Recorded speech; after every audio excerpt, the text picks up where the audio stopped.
पुढे बातमी महत्त्वाची आहे। अजित पवार यांच्यासोबत सत्ता समीकरण जुळवल्यानंतर सिंचन घोटाळ्यावरून विरोधक भाजपाला नेहमीच घेरत आले। मात्र उपमुख्यमंत्री देवेंद्र फडणवीस यांनी पहिल्यांदा सिंचन घोटाळ्यावर थेट भूमिका घेतली। आरोप चुकीचे नव्हते, पण अजित पवार यांचा त्यात हात नव्हता अशी क्लीन चिट फडणवीसांनी दिली।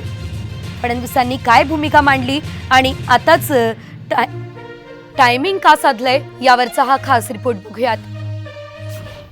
सिंचन घोटाळा प्रकरणी आरोप चुकीचे नव्हते।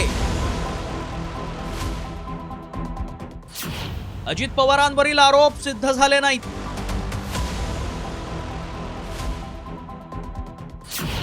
फडणवीसांची अजितदादांना जाहीर क्लीन चिट।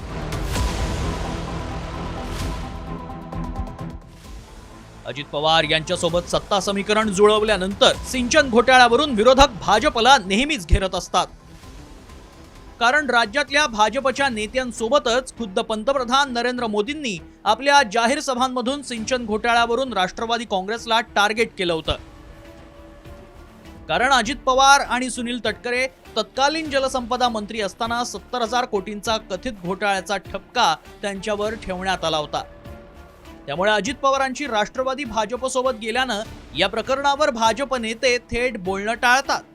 मात्र उपमुख्यमंत्री देवेंद्र फडणवीसांनी इंडियन एक्सप्रेस या वृत्तपत्राच्या मुलाखतीत बोलताना पहिल्यांदाच सिंचन घोटाळ्यावर थेट भूमिका मांडली आहे। फडणवीस नेमकं काय म्हणाले पाहूया।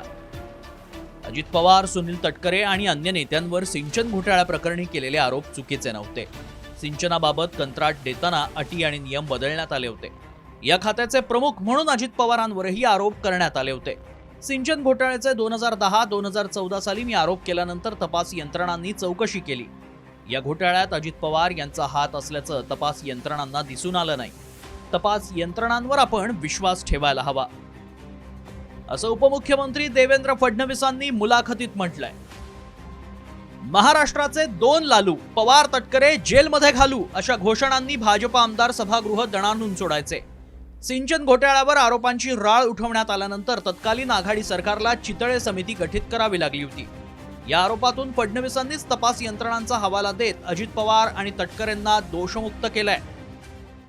त्यावेळेला आम्हाला ते आहे असं वाटलं, पण ज्या वेळेला तपास यंत्रणांनी पूर्णपणाचा तपास केला, सर्व तपास यंत्रणांनी, त्यावेळेला त्याच्यामध्ये अजितदादा किंवा सुनील तटकरेंचा काही सहभाग आढळून आलेला नाही असं स्पष्टपणाने देवेंद्रजींनी त्या ठिकाणी सांगितलेलं आहे। मी उलट देवेंद्रजींचे मनापासून आभार मानतो, कारण त्यांनी ही स्पष्टपणाची भूमिका सांगितली। ही चौकशी होऊन सुद्धा 7-8 वर्ष झालेली आहेत।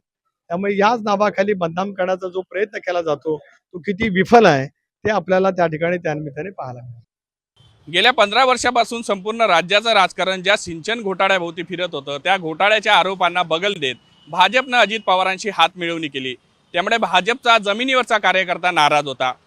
देवेंद्र फडणवीस यांनी अजित पवार आणि सुनील तटकरे यांना क्लीन चिट जाहीर केली।